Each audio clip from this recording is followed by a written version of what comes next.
Hello and welcome everybody to episode 2 of the Wheels Off podcast. My name is Kay Wheeler and thank you for joining us in this action-packed episode. Not only are we going to be talking about the recent updates to the football game engine on the sim, but we're also going to discuss some of the new updates to the basketball side of the sim as well. Attributes and archetypes. That's all I'm going to say. Of course, we have to talk about the recently completed simNFL draft this last weekend. Maybe we'll take a look at the top 10 mock that I did the week before, and then maybe look at some of who the winners and losers of this draft might be. And then we'll wrap it up with a quick look at what the future might hold for us in store here at the simFBA.com world. So, anyway, let's go ahead and get into it. So, let's get into the news. A lot of things have happened the last couple of weeks on the simFBA.com website. Changelog 4.0, college basketball adjustments and changes and upgrades, injuries, a whole host of different things that have just gone on, and the devs are doing such a great job with what they're doing on this site. So let's go ahead and let's talk about a couple of the things that are going to really impact us this year, not only on the college football side of the sim, but also the NFL side of the sim. And the first one is going to be injuries. Yes, that injury rating that everybody ignored all of last year and this year kind of were unsure about when picking players is going to come around and be part of our simulation from now on. It's going to affect game plans. It's going to affect depth charts, who we draft in the future, who we pick up as free agents, who all of a sudden is going to be cut. I mean, a whole bunch of different things. So when we get into the idea of injuries, understand every player has an injury rating. Whereas A+ to F, there's a rating. And part of this is going to be done through the sim. I'm not sure the exact aspects of the algorithm. But every time something's going on, there's going to be a role by the sim in the engine to create an opportunity for a potential of an injury. It could be, in each position group has their own weight to how easily they can get injured and then the sustainability of the injury, or lack, I guess, for a better term, the length of the injury. Now, understand injuries fall into basically 4 categories. There are minor injuries. Those are things usually a couple of weeks or less. It could be stuff that happens in a game in the first half. You come back in the second half, you're fine. Different things like that. You can also have a moderate level of injury, which is usually somewhere between 3 to 6 weeks of recovery. Turf toe, rolled ankle, concussion, things of that nature might play into this. And then you have more severe injuries, which is the third type. 7 to 12 weeks worth of recovery. Torn pec, think TJ Watt, broken leg, collapsed lung, a lot of different things. And then there's season-ending injuries, which are basically 13 weeks or longer. These are the blown ACLs, something severe that happens to a person. So like I said earlier, each position group has their own set of injury probabilities based on severity. So there's going to be a cross-referencing between the engine and the player's injury ratings and a role to determine what it is and how it is. And it's going to show up on play-by-play. Now, understand all players will eventually heal from their injuries. According to tab number 86, it says all players will eventually heal from their injuries, but also understand that some of the more minor ones, like I said earlier, may just be out for the half, out for a quarter, out for the rest of the game, but come back next game. A lot of different things going on. So understand that things are still in flux. It's going to be going, but we won't see injuries in spring games for the college football side of things. And probably, I don't know, they really didn't say if it's going to affect NFL preseason, but I could see that happening. The goal is not to have too many or a ton of them that are going to hurt you at a higher level of severity, but there's always a probability of that. It's statistics. Everybody knows that. So that's where some of the things that come in changelog 4.0 will help alleviate some of that. That's a nice donut. So when we get to changelog 4.0, this is where we're going to start see tie-in from the injuries we saw in devblog number 86 to changelog 4.0 and number 88. and how we start dealing with just the idea of depth on a team. So now we need to worry about depth on our depth chart. All those people last year that drafted players or recruited players that had an F injury rating because it didn't matter. It's going to matter now. One way we get around that is through a thing called blowout substitutions. With blowout substitutions, this happens in both the pro and the college game both. And how it works is pretty simple, really. In the third quarter, if your team is up big in the third or fourth quarter, you're going to see blowout substitutions get put in for your starters. Third quarter, it's a 40-point lead. Fourth quarter, it's a 24-point lead. You get to see your second string been brought in. Your top three offensive linemen get pulled out. You see starting left in. All these people get moved out. Then if you get into the college football side, now I understand college football side only. If you're up by 60 in the third or 35 in the fourth, your third string quarterback will get playing time. So now if you're in Alabama playing one of the new FCS schools or one of the new schools that got brought up and you're up by 60 in the third quarter, your third stringer is going to be able to play. How that ties into recruiting in the future, I don't know. Playing time may be something that they look at for an affinity or something of that nature. All of a sudden now you need to have people in your depth chart that have a decent stamina, that have a decent injury rating, that you want to get playing time that's not going to be a big drop-off. And this may affect scheduling too. Now do you start picking up some cupcakes in the preseason to get these kids more playing time to see them develop quicker? There's a whole host of problems, challenges, concerns, and opportunities for teams to really develop both on the college and on the pro level. Chicken. All right, we're going to switch gears here real quickly, and we're going to flip to the other sport that's on the simulation site here. That would be college and pro basketball. Last week, April 17th, Tuscan Soda posted some new updates to the Basketball Association simulation. We're going to see player progressions, 3 new attributes, free throws, interior defense, and perimeter defense, new progression system, specialization within the basic attributes that each player has, and then finally archetypes. Guards get 5 new archetypes, forwards get 6, and centers get 3. So now we get to really develop the basketball side of the simulation. So let's quickly talk about the attributes real quickly. We're adding in free throw shooting, which was originally done by, I believe, the 2-point shot mechanism. It's now its own separate attribute. Also have interior defense, which I'm assuming is probably 15 feet into the paint. And then perimeter defense is anything outside of 15 feet, like close to the arc and half court. It's going to be interesting to see how those work because a lot of us in the college basketball side were asking for defense versus just putting percentages in the offense. And now we can start playing with these things. And then we can start recruiting players too that have specific archetypes. If you're like me, growing up in the 70s and 80s, watching people like John Stockton and Gary Payton, Kerr, all these people play. Guards are huge importance, and you got your sharpshooters, you got your slashers, you got your floor generals, what they call mid-range magicians. These are the guys that shoot inside the arc, probably around the 15, 18-foot range. You got defensive specialists, you got forwards, you got slashers, you got pure defenders, you got point forwards. I'm really excited about the point forward. And then you got the bigs. Now, the idea of a lob threat, a center that specializes working inside the paint, whether it's rebounding or scoring, or somebody that's focused on defense. There's going to be some options now that we can do in recruiting and in drafting for the NBA simulation as well. So it's going to be really cool to see how things work. How it works on the game mechanism, I'm not sure. Assuming that these attributes and archetypes give some nerfs or some bonuses depending upon what they are and where they're at on the court. And maybe it gives us something more than just, hey, somebody took a shot, missed, rebound, oh, somebody fouled, oh, you missed the shot, you made the shot. There's going to be a little bit more to it now. So, hey, good defensive play. Maybe this will lead into down the road, defensive sets, ability to double team, ability to press or trap.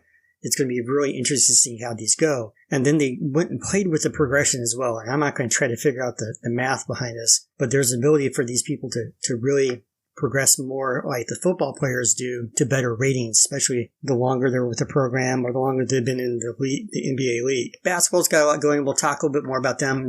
Maybe I'll do a special show just for the basketball in the future. Get Midgie or Tusk Zacco or somebody on here to talk more about the basketball side of things, but that's some of the neat things come up. So that was development update number 89, if you want to read a little bit more about it. And just give you an idea, one thing to pay attention to with this new progression is if you promise player minutes and they're not getting it, there's going to be a chance that they could regress in skill regardless of where they're at in the progress. Freshman, sophomore, junior, senior, or third, fourth, fifth, sixth, seventh year in the league. You could see that. And no, bad regressions are never a good thing for a simulation.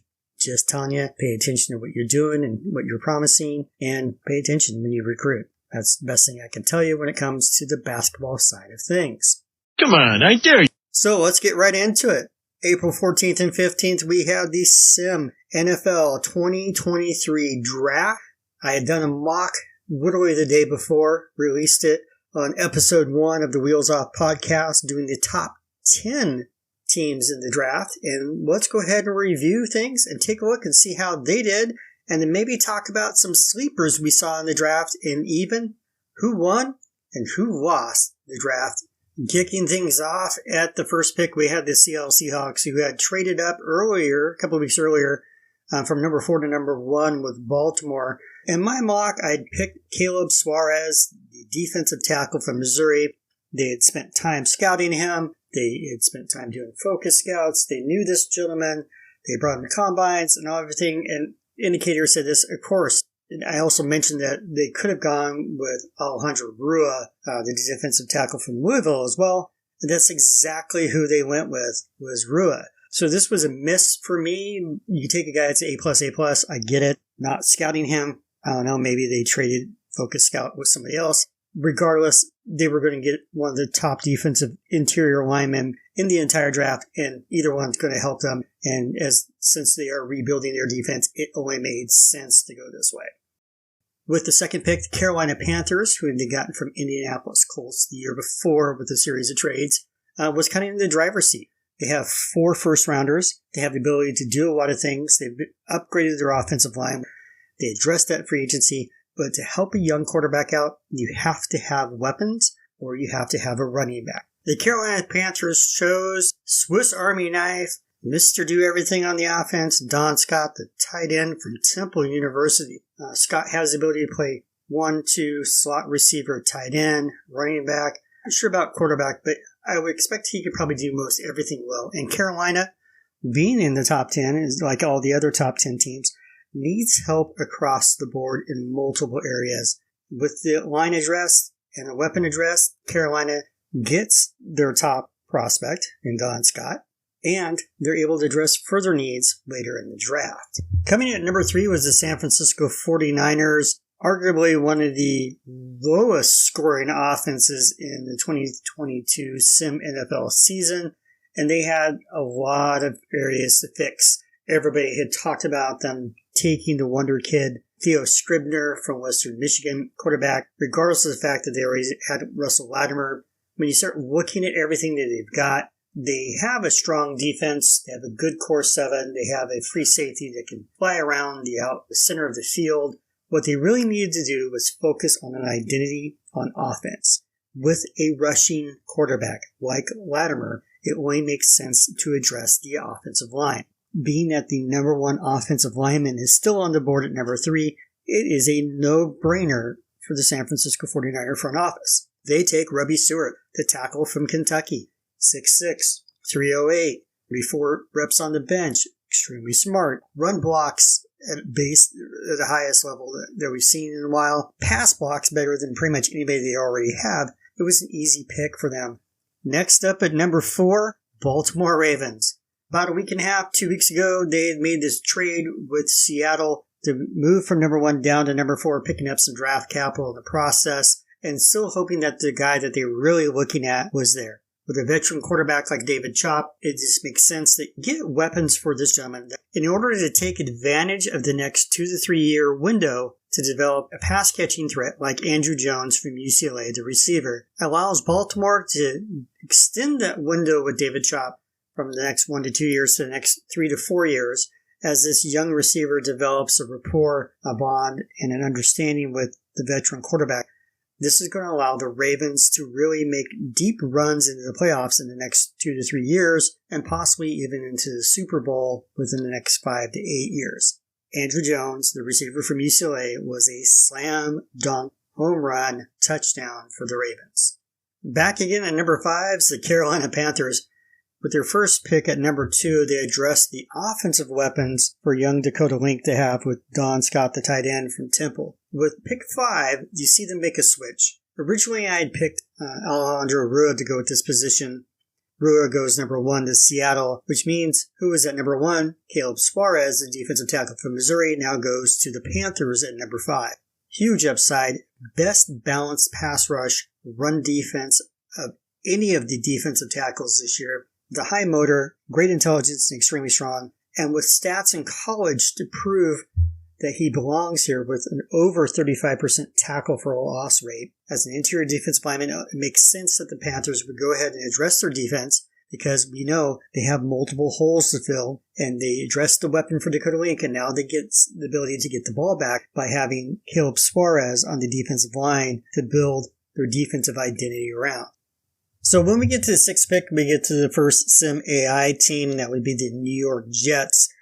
During my mock, I picked them picking up the Cal defensive tackle, Tony McCura, which is who they end up picking at the 6th pick. They had a strong offense already. They needed to increase the defense, and being a double wing offense, picking up parts and pieces didn't make sense at number 6. But fixing the defense, which was fairly porous, giving up ungodly amounts of yards, it made sense to pick up a defensive tackle like Tony McCura. This gentleman was not invited to the combine, which is obviously an oversight being the talent that he is. But his pro day was extremely good, having almost a 7 in run defense and having a 7.7 in pass rush gives you a very versatile, balanced defensive tackle to put in the interior of your defense to build your future defenses around. So Tony McCura was a slam dunk at number 6. When we get to number 7 with the Green Bay Packers, this is where we start to differ between my mock and what actually happened. I had this idea that you're going to need some offensive weapons. You've got a lot of things going on. And one of the best ways to do that is get a wide receiver you can put on the outside to separate the safeties from coming down into the box. Going tight end didn't make sense schematically, in my opinion, but obviously Green Bay thought different. I had them going Fernando Thomas, wide receiver from Tulane.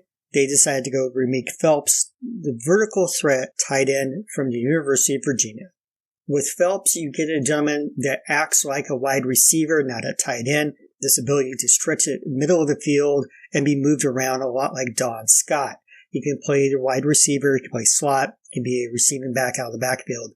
My only concern will be his inline blocking if they decide to use him in a true inline tight end.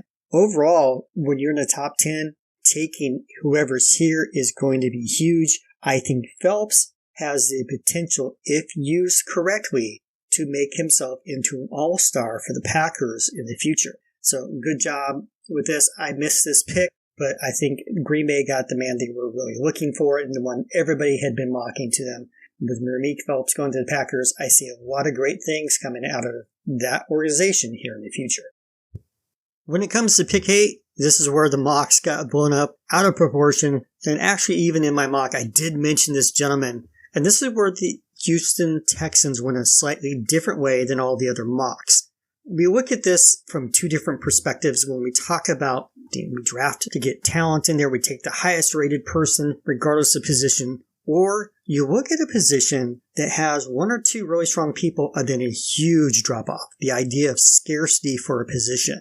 With the Texans having to deal with Jacksonville twice a year with their air raid offense. Indianapolis switching to a spread or air raid type offense, going to air it out. They need to have help within their scheme in the back end to help cover all of these receivers. And even with my Titans, when you have Randy Wright and you have Morey and all these different people and Sprouse running down the field, you need people that can cover them. So with the 8th pick, the Houston Texans take Otson Bledsoe, cornerback from Syracuse University. Bledsoe is head and shoulders above everybody else as cornerbacks in this year's class, especially when it comes to zone defenders. And having somebody that can help shut down areas of the field allows your defense to really get a chance to go after the quarterback.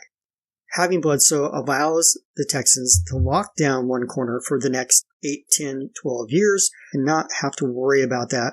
And in future drafts, build supporting pieces around him to deal with the high-flying offenses of the AFC South. This was a slam dunk. I had them going with, I believe in my mock, I had them going with Ramik Phelps, giving him some much needed versatile weapons on the offense. But Austin Bledsoe is huge pickup for the Texans. When we get to number 9, we get to the formerly SimAI controlled team Kansas City Chiefs, now under management of JW 1952TX. Like every other team here that was SimAI or in the top 10, there are a lot of holes to fix, primarily with an identity on offense and defense. A lot of different things can go on here. Do you build from the trenches out? Do you pick up skill position players? Do you go for weapons? Do you go for specialties? Whatever. Regardless, you still need to have an identity. And in my mock, I had Kansas City going with probably the best offensive center in the game with Noah Prater from Tennessee, which is exactly who they decided to pick up. Granted, a lot of people were saying, hey, Theo Scribner would be a great pickup here. Yes, having a weapon is nice, but if you can't protect them, look at what happened with like Latimer, Trahan, Link last year. It's never a good thing. So build from the interior offensive line out. Picking up University of Tennessee center Noah Prater, in my mind, is the correct way to go with things when you're building from the trenches out. He was played at left tackle at Tennessee, so his stats don't look as sexy as it would if he played at his natural position of center. 13 pancakes, 10 sacks allowed. In this new scheme, we will see what happens, and being that later in the draft, Kansas City was able to pick up Theo Scribner in the later part of the first round. It gives you that combination to build your offense of identity around. Prater is extremely good run blocking in addition to his pass block, so expect Kansas City to start airing the ball out over time. Finally, we get to pick number 10 in our mock from a week and a half ago. The Atlanta Falcons are on the clock now, and everybody and their brother knows they need offensive weapons and defensive playmakers in order to get their franchise to get out of the top 10 and get into the consideration of possibly playing for a playoff spot, if not this season, definitely next season. With my mock, I had them going Jackson Freitas, the receiver out of Ohio State. Very steady hands. The only concern with him was the fact that his catch rate was below 50% for being a possession receiver. And boy, was every mock wrong. They go with Penn State speedster Richie Igwebuike instead of Freitas. They're choosing speed over anything else. They want to be able to stretch the field. And you know what? I had Richie go in the next pick to Minnesota, but this is a perfect spot for the Falcons to pick up this guy. Wow, he's got some speed. He can stretch the field vertically. Pretty decent catch rate for being a speed receiver, but this is a good pick. I mean, I don't believe anybody in the mocks had them picking Richie at this point, but it is a great move for them. Of course, just like every other top 10 team, anybody you pick up is going to be an improvement, but I think this was probably the best selection behind Austin Bledsoe at number 8 that fit the team's need perfectly. This is the person, regardless of where they would have been in the draft, that this person was available. This is who they're grabbing it. So to me, Richie Igwebuike, the receiver from Penn State, is going to be huge in the NFC South. Going to give the defensive coordinators a lot of issues, and I look forward to seeing his career. Great job, Falcons. Really like this pick. So there you have it, a quick review of the top 10 mock that we did from a week and a half ago. So let's move on. Let's talk about some things that you may want to see happen in the sim over the next couple of years as they build this engine out, whether it's basketball, football, new sims as they develop, time to be able to get everything going. Kind of give me an idea of what you're thinking about. Obviously, conversations over how the attributes work in the various sports, overall versus potential, additional schemes, ability to control who's shooting on the basketball side. You tell me. Tell me what you want me to talk about on one of the future broadcasts of the Wheels Off podcast. So reach out to me through Discord, Wheeler, on the simFBA Discord, or you can reach out to me at admin@wheelsoffpodcast.com. I will answer either one of those, and we'll be able to look at putting these things out for the future as we discuss more about the simFBA. Thank you for listening to the Wheels Off podcast. Remember to review and subscribe to our podcast on your favorite platform. And if you took something away from today's conversation, find a friend and share the message.